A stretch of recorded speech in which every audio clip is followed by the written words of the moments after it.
Un día más, con la gracia del Señor, proseguimos el comentario del Catecismo de nuestra Madre la Iglesia. Dentro de la explicación del sacramento de la confirmación en el que nos encontramos, a partir del punto 1293, comienza la explicación de los signos y el rito de la confirmación. Comenzamos pues a partir de ese punto, que dice así: en el rito de este sacramento conviene considerar el signo de la unción y lo que la unción designa e imprime, el sello espiritual. La unción, en el símbolo bíblico y antiguo, posee numerosas significaciones.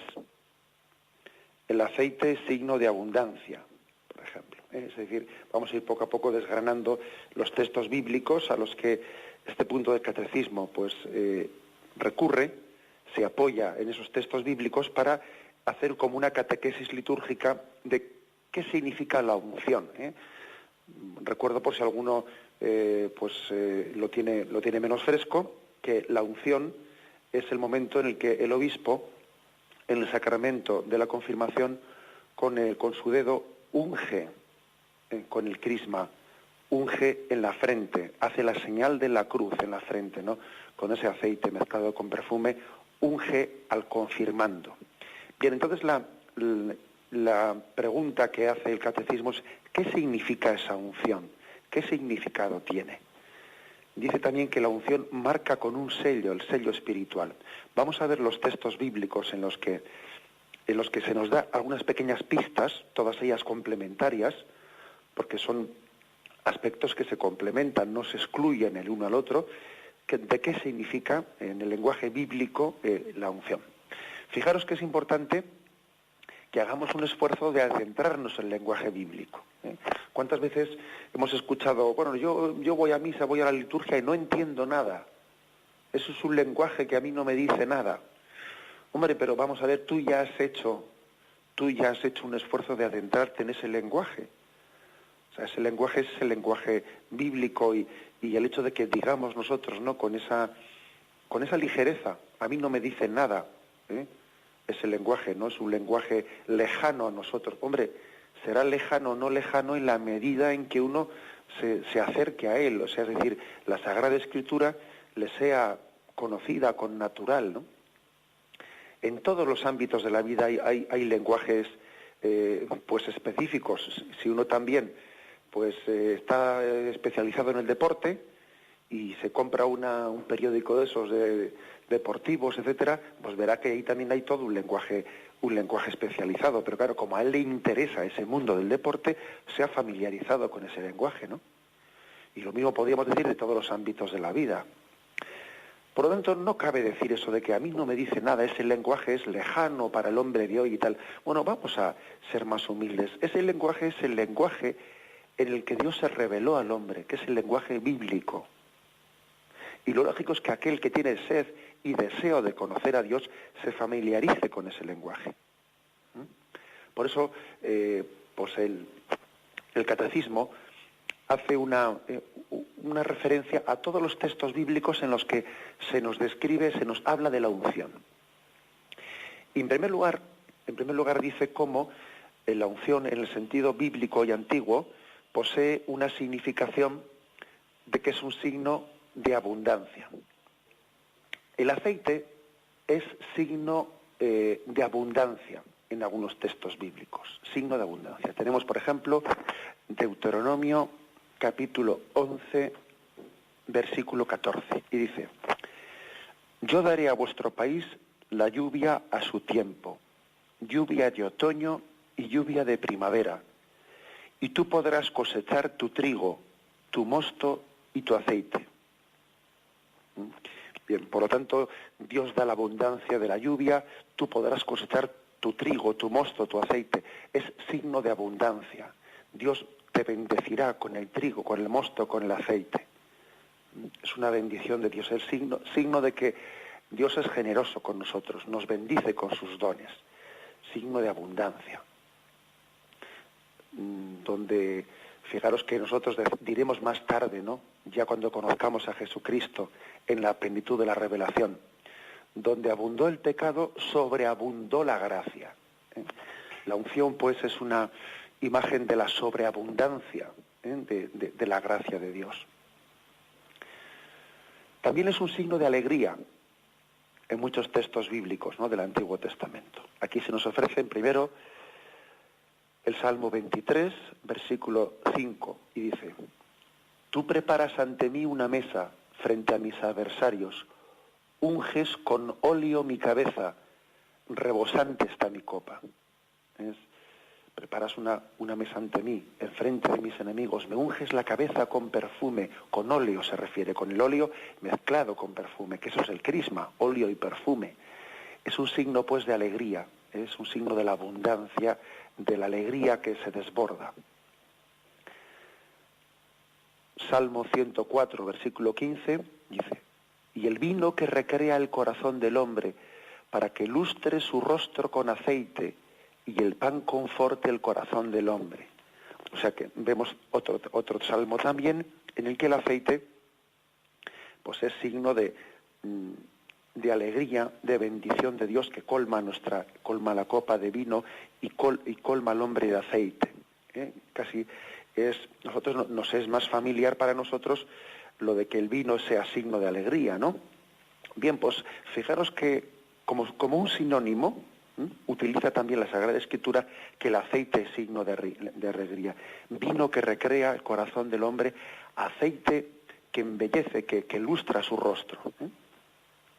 Nos puede costar más en nuestro contexto, pues, ver el aceite como signo de alegría, igual que el vino, pero por eso mismo lo estamos refrescando la memoria y viendo en qué contexto se explica en el Antiguo Testamento. También se insiste en que hay textos en los que también el aceite es signo de purificación, antes y después del baño. Signo de agilidad. Esto nos cuesta menos entenderlo. Nos cuesta menos entenderlo. Digo lo anterior, lo de que el aceite nos purifica antes y después del baño, y uno se ungía con aceite. A nosotros nos cuesta eso porque es que el aceite lo entendemos como algo un poco sucio, algo de lo cual cuesta limpiarte del aceite, cuesta quitar el aceite, cuesta quitar la grasa. Quitemos esa concepción nuestra. El aceite era algo con lo que se ungían las manos, ¿no?, para limpiarse. Era otro contexto, ¿no? Nos es más fácil entender el significado de agilidad. Los atletas y los luchadores eran ungidos con aceite sus músculos para tener agilidad en ellos. Eso lo entendemos más fácil nosotros. Daba agilidad. Y fijaros bien, todos estos significados van a pasar al sacramento también de la confirmación y, en el fondo, a todos los sacramentos en los que se utiliza el aceite. Signo de purificación, como digo, y signo también de agilidad. Dios nos hace ágiles para la vida divina, ágiles y verdaderamente prácticos, ¿no?, para entender cuáles son los bienes eternos. Podríamos decir avispados, verdaderamente con la mente despierta para los valores eternos. También en la unción el aceite es signo de curación que suaviza las contusiones y las heridas.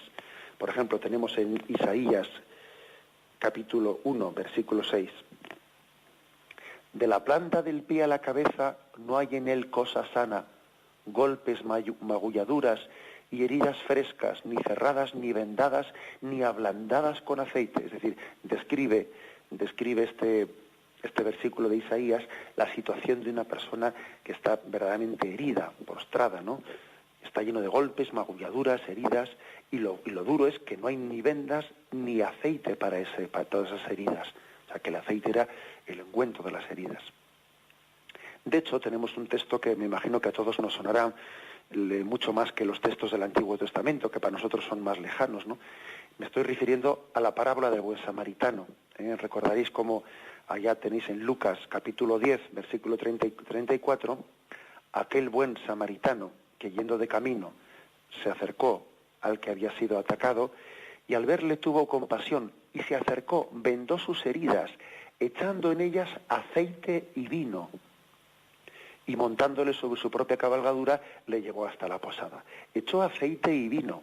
Claro, a nosotros eso nos puede llamar la atención, porque claro, nosotros, pues, ¿qué es lo que echamos? Pues eso, betadine o mercolmina, cosas por el estilo, ¿no? Pero bueno, démonos cuenta que para ellos el aceite era lo que para nosotros son ese tipo de productos asépticos, que lo que hacen es, pues, desinfectar la herida, ¿no? También el aceite era como un ungüento para desinfectar. El buen samaritano derramó aceite y vino en las heridas y lo montó sobre su asno, llevándolo a la posada. Así pues, ese aceite con el que se unge al confirmando significa el aceite que te sana, que te cura, que te ayuda a cicatrizar, ¿no?, esas heridas tuyas que el pecado había infligido en ti. El aceite limpia, como hemos dicho antes, limpia. Imagen también de cómo los sacramentos nos limpian. Nos hace ágiles, nos hace despiertos para los valores eternos. Nos da sencillamente el don de la suavidad. Nos cura las heridas, nos sana las heridas. Y también en último lugar, irradia belleza, porque también el aceite es también utilizado, pues, para como un producto de belleza. Esto también yo creo que se entiende hoy más fácilmente, pues porque por todos los productos que se utilizan, iba a decir principalmente las mujeres, pero hoy también vemos que hay muchos hombres que, bueno, pues que también son muy coquetos, ¿no? Y utilizan, pues los productos, pues para que el rostro esté más terso, etcétera, etcétera. Bueno, eso también es un signo, eso también es uno de los significados de la unción. El rostro del ungido irradia belleza, belleza que es imagen de la santidad y del hombre nuevo, el hombre nuevo hecho a imagen de Jesucristo. Eso que es el aceite para el cuerpo, que tersa, que le hace más joven, hace la piel más joven, eso mismo es lo que viene a simbolizar la unción en los sacramentos. Los sacramentos nos hacen nuevos, nos hacen jóvenes ante Dios, eternamente jóvenes. Para Dios, ¿no? Pues el hombre tiene la edad de su corazón.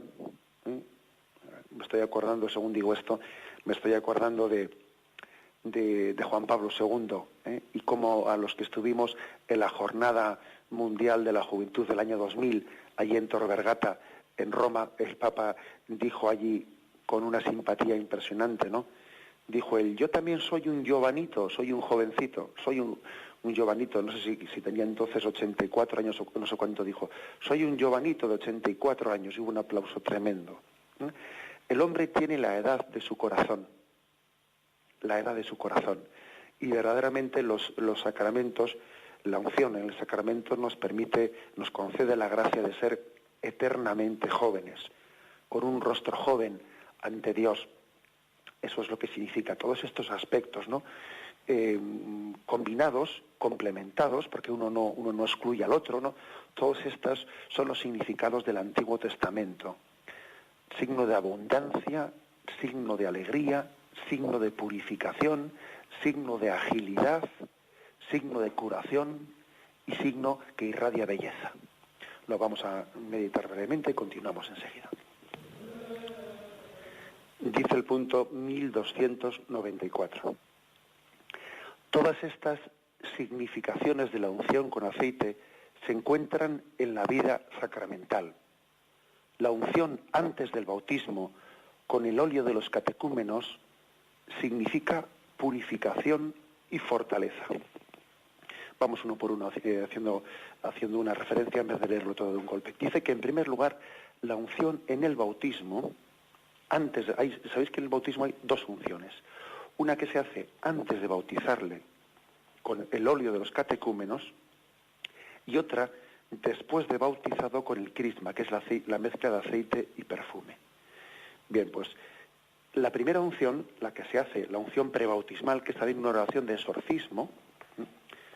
Digo oración de exorcismo. La palabra exorcismo pues nosotros en el contexto en el que la conocemos es un poco peliculera, pues claro, nos acordamos de la película del exorcista y ya pensamos que hacer un exorcismo pues casi es que al niño le gire la cabeza en torno al cuello, Y eso también pues hay que purificar un poco ese concepto, hay que purificarlo. No siempre que la Iglesia hace un exorcismo es porque hay una posesión diabólica en el sentido así pleno y literal de la palabra. Eso es muy, pues podemos decir que eso es muy infrecuente, muy infrecuente. Existe, pues lo que se llama un ritual de exorcismo en el sentido estricto de la palabra, pero eso es muy frecuente. Sin embargo, en todos los bautismos hacemos una oración de exorcismo, en todos.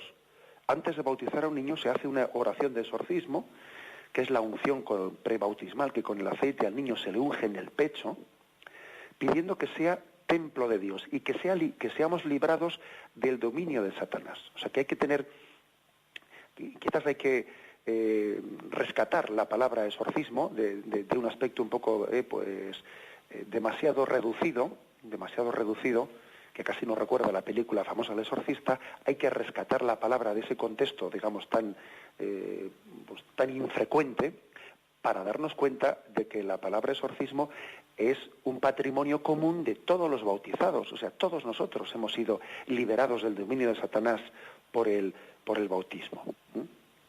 Más todavía, el entonces cardenal Ratzinger, en alguna conferencia que él pronunció, pues hace ya unos años, lógicamente, antes de ser papa, él decía que en la reforma litúrgica se habían eliminado, posterior al Vaticano II, se habían eliminado varios exorcismos del bautismo, que quizás él lamentaba que se hubiesen eliminado tantos, pero que por lo menos había permanecido uno, el fundamental, en la unción prebautismal. Bien, bueno, pues a lo que íbamos, dice el catecismo que la unción antes del bautismo, con el óleo de los catecúmenos, significa purificación y fortaleza. Fijémonos, por ejemplo, qué es lo que dice, ¿no? El momento en que se hace esa unción. Dios Todopoderoso y Eterno, que has enviado a tu Hijo al mundo para librarnos del dominio de Satanás, espíritu del mal, y llevarnos así, arrancados de las tinieblas, al reino de tu luz admirable. Te pedimos que este niño, lavado del pecado original, sea templo tuyo y que el Espíritu Santo habite en él. En ese momento, en el pecho, se le unge al niño, ¿no?, con el óleo. Para que el poder de Cristo Salvador te fortalezca, te hemos ungido con este óleo de salvación, en el nombre de Jesucristo, que vive y reina por los siglos de los siglos. Amén. Como veis, por lo tanto, la unción antes del bautismo significa purificación, porque es lavarle del pecado original, y fortaleza. Te hemos ungido con este óleo de salvación para que el poder de Cristo te fortalezca. O sea que es purificación del pecado original y al mismo tiempo fortalecerle. Las dos cosas. Todo sacramento, el mismo sacramento de la confesión también tiene este doble efecto, que nos purifica del pecado, pero también nos aumenta en gracia, nos fortalece. No solo es lavarnos y es también elevarnos, asemejarnos más a Dios. La unción antes del bautismo, pues, significa purificación y al mismo tiempo fortaleza. La unción de los enfermos, la de la unción de enfermos, que ahí también hay otra unción con el óleo de los enfermos, significa, dice aquí, curación y consuelo. Fijámonos lo que dice el sacerdote en el momento en que unge la frente y las dos manos, las dos palmas de las manos. Por esta santa unción y por su bondadosa misericordia, te ayude el Señor con la gracia del Espíritu Santo, para que libre de tus pecados te conceda la salvación y te conforte en tu enfermedad. O sea que se pide curación y consuelo, que te conforte, que te sane si es su voluntad y que te conforte. Es una unción de sanación y de consuelo espiritual al mismo tiempo, las dos cosas, que no es poco milagro el que un enfermo se sienta consolado, se sienta confortado para llevar su enfermedad. Continúa el catecismo. La unción del santo crisma, después del bautismo, en la confirmación y en la ordenación, es el signo de una consagración. O sea que el crisma se utiliza en 3 sacramentos. En el bautismo, después de haber sido bautizado. Antes es el óleo, no es el crisma. En la confirmación se hace con el crisma. Y en la ordenación, cuando se unge las manos y las manos en el sacramento del sacerdocio, es también el crisma. Igualmente, cuando el obispo también es ungido con el crisma en la frente, es también el crisma, el aceite con el que se hace. ¿Qué significa tanto en el bautismo, en la confirmación y en la ordenación? El crisma, consagración, es decir, tú eres para Dios, tú eres una sola cosa con Él. Fijaros una cosa, que cuando el aceite es derramado encima de la piel, pues y es extendido, la piel chupa el aceite. Si le dejas un poco de tiempo, la piel lo hace suyo, o sea, se empapa de él. Eso mismo significa sacramentalmente. Es decir, somos una sola cosa con Cristo. Estamos consagrados para Él. Ya no soy yo, es Cristo quien vive en mí. Soy para Cristo. O sea, eso es lo que significa el crisma. La consagración. Tú eres para Él y tú sois una sola cosa. Porque el aceite es absorbido por la piel. Más bien tendríamos que decir que no es que nosotros absorbamos a Cristo, que es Cristo quien nos absorbe a nosotros, ¿no? Bueno, somos una sola cosa con Él. Cuando comulgamos también, aunque no sea entonces bajo el signo del aceite que es absorbido en la piel, sino las especies eucarísticas, ¿no?, que se disuelven en nosotros, algo parecido también se está expresando. Cristo, según se van disolviendo las especies del pan y el vino en nosotros, desaparece, pero no desaparece, sino que se funde con nosotros. Es una sola cosa en nosotros y nosotros en Él. Bien, por lo tanto, el crisma después del bautismo, en la confirmación y en la ordenación, es signo de consagración, Os leo el texto de la consagración del obispo. El obispo consagrante unge en la cabeza al obispo que es consagrado, que está arrodillado delante de él, y mientras que con el crisma le unge en la cabeza, dice: Dios, que te ha hecho partícipe del sumo sacerdocio de Cristo, derrame sobre ti el bálsamo de la unción. Te ha hecho partícipe del sumo sacerdocio de Cristo, es decir, es como decir, tú y Cristo sois una sola cosa. Cristo, tú eres otro Cristo.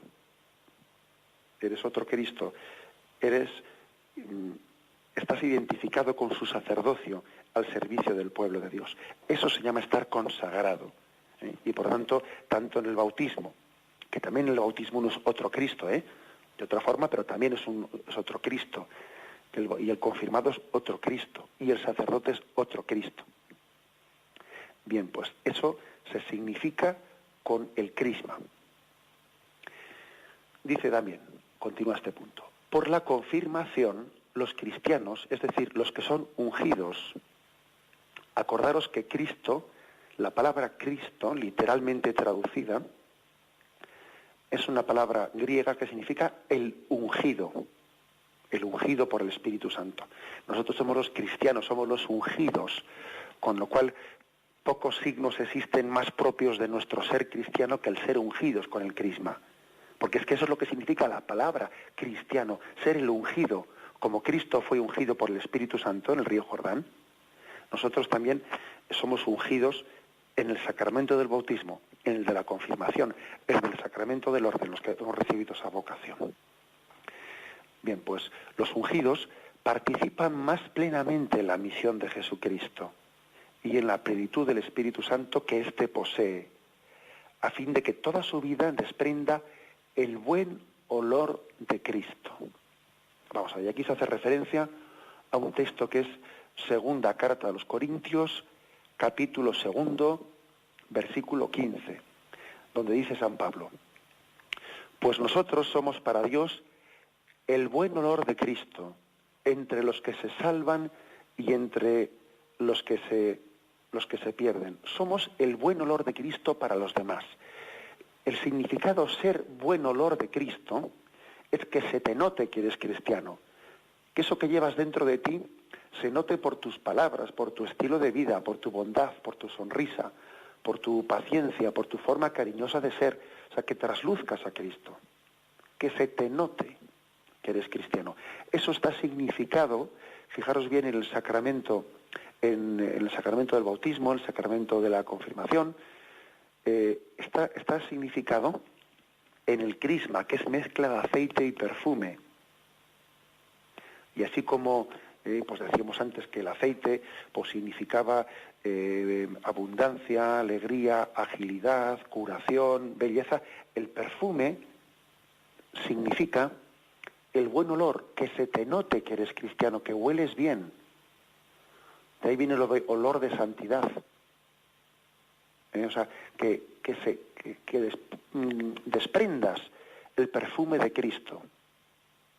Que no solo por tus palabras, que también por tu estilo de vida se te note que eres cristiano. Qué cosa tan importante, ¿eh? Una cosa que nos debiera de cuestionar mucho es, a mí, si alguien me espiase, ¿no? Si alguien me espiase, si pusiese un detective que siguiese mis pasos a una cámara oculta y estuviese 24 horas, ¿no?, siguiéndome los pasos, me notaría en el estilo de mi vida que soy cristiano. Me lo notaría. Esa es la pregunta del millón, como se dice. Recuerdo, por ejemplo, que San Sebastián, aquel capitán, ¿no?, romano de la guardia personal del emperador, no es que nadie le delatase y dijese en aquel tiempo de persecución contra los cristianos, no es que nadie se chivase, ¿no?, diciendo, este es cristiano, no es que nadie se chivase, es que con su estilo de vida él mismo se fue delatando a sí mismo. Claro, como ellos veían que Sebastián había cambiado de forma de vida, porque antes él iba a las termas romanas, ¿no?, donde allí había pues una falta de modestia tremenda, ¿no?, y él dejó de ir a las termas romanas. Y antes se divertía con sus compañeros, pues emborrachándose, yendo a las peleas en el circo, viendo cómo los gladiadores se mataban unos a otros, haciendo apuestas a ver quién le va a matar a quién, y dejó de ir a esos espectáculos. Y empezaron a sospechar, ¿y este por qué ha cambiado tanto?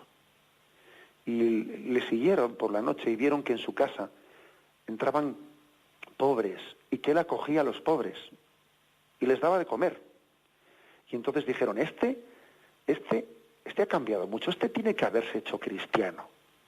Es decir, que el buen olor de la vida de Sebastián fue la pista para deducir que se había hecho cristiano. Bueno, pues ojalá eso pudiese ocurrir en nosotros, ¿no? Ojalá si alguien nos espiase, si pusiese una cámara oculta en nuestra vida, dedujese de nuestra forma de actuar que somos cristianos. Porque es que, por desgracia, pues puede ocurrir que un cristiano viva como un pagano, en su forma de hablar, en sus costumbres paganas, en su forma de diversión pagana, en su falta de modestia, en el vestir, en su forma de divertirse, de beber y de un montón de cosas más, ¿no? Dice uno, bueno, pero vamos a ver, ¿pero qué diferencia hay entre un pagano y este? Pues muchas veces hay que decir, pues es que ninguna, porque hemos ahogado el buen olor de Cristo, no lo hemos alimentado. También el buen olor de Cristo hay que alimentarlo viviendo entre rosales. Si uno, claro, se mete en el estercolero, al final olerá mal, claro. Nos ha fastidiado, ¿eh? Pues claro, también el mal olor se contagia. Entonces, nosotros los cristianos tenemos que alimentar ese perfume con el que hemos sido ungidos en el bautismo, viviendo en el jardín entre los rosales, que son las vidas de los santos, o sea, estando rodeados de las vidas de santos. Así es como alimentamos ese buen olor. Bien, texto pues importante este de 2 Corintios 2:15. Hacemos un momento de reflexión y seguimos enseguida. Bien, y después de haber hecho una catequesis sobre qué significados tiene la palabra unción en el Antiguo Testamento, se hace lo propio también con la palabra, con el sello, porque la unción marca un sello dentro de nosotros. Somos marcados por un sello, al igual que en el bautismo. Recordaréis que cuando explicamos en su momento el sacramento del bautismo, insistimos mucho en que el bautismo marca un sello en nosotros, un carácter sacramental que es imborrable, marca un sello espiritual. Bien, pues también pasa lo mismo con el sacramento de la confirmación, marca el sello del Espíritu Santo. Este sello es símbolo de la persona. El sello significa la persona mismo. Y aquí se nos pone Génesis 36, versículo 18, para que veáis cómo en el Antiguo Testamento ya lo del sello tenía su significación. Dice así: ¿qué prenda he de darte? Tu sello, tu cordón y el bastón que tienes en la mano. O sea que el sello es imagen de la persona misma. Luego dice también este punto del catecismo: el sello, símbolo de la persona, signo de su autoridad. Y aquí se nos ofrece otro texto, Génesis 41, 42. Y el faraón se quitó el anillo de la mano y lo puso en la mano de José, le hizo vestir ropas de lino fino y le puso el collar de oro, etcétera. Es decir, se quitó el anillo de la mano. Sabéis que con el anillo se marcaba el sello. O sea que es signo de autoridad, porque el faraón a José, que le engalanó como ministro de Egipto, le entregó el anillo con el que se marcaba el sello. Es como decir: te voy a dar mi autoridad, te voy a hacer ministro mío. Bien. También el sello, en el Antiguo Testamento, es un signo de propiedad sobre un objeto. Por ejemplo, tenéis Deuteronomio, capítulo 32, versículo 34. Pero él no está guardado junto a mí, sellado en mis tesoros. O sea que, por lo tanto, fijaros bien cómo dice: sellado en mis tesoros es signo de propiedad de un objeto. Esto, lógicamente, luego se traspasa al sacramento, significando ser propiedad de Cristo. Ser propiedad de Cristo. Igual que decimos que el sello es signo de autoridad, tener el señorío de Cristo.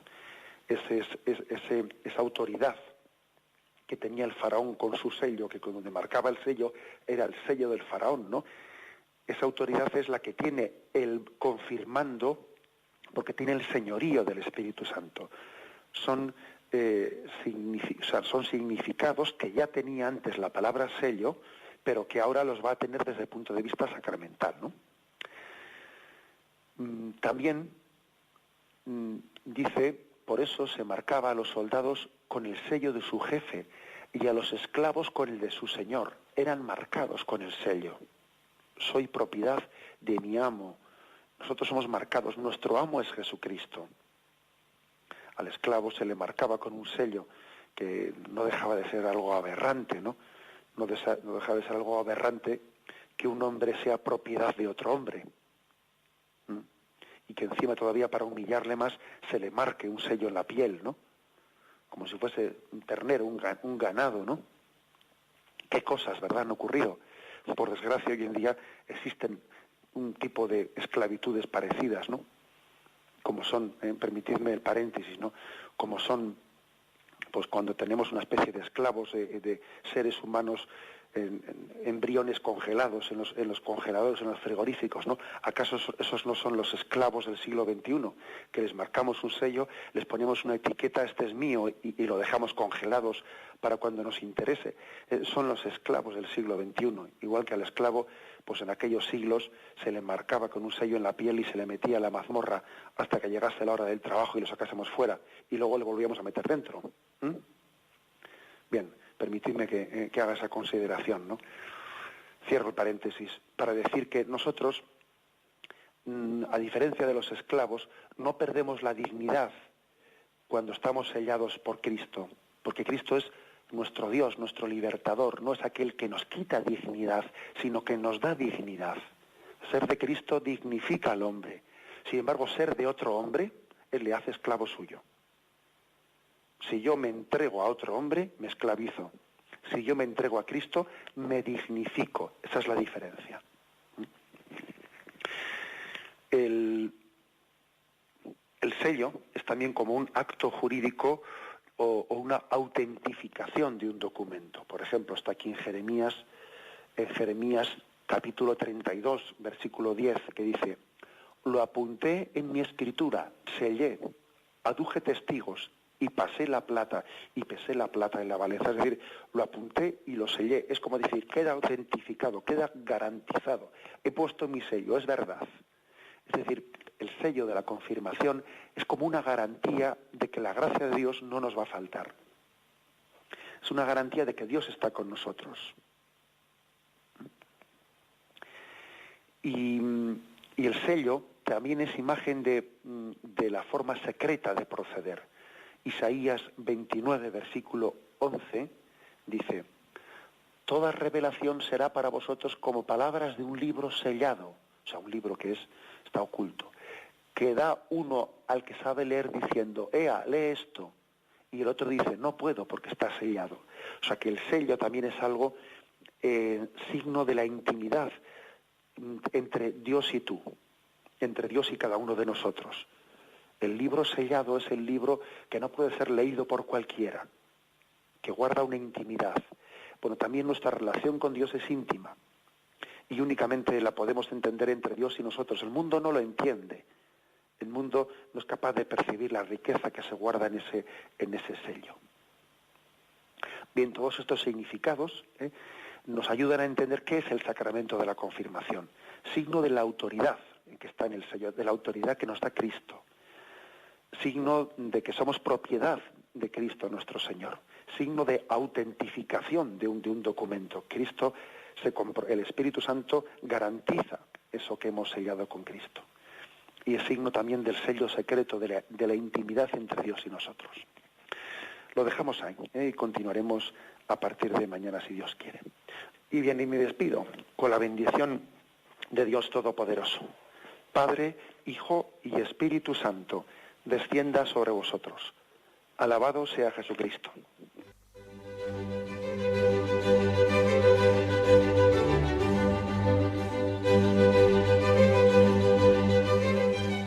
Finaliza el Catecismo de la Iglesia Católica, un programa dirigido por Monseñor José Ignacio Munilla, obispo de San Sebastián.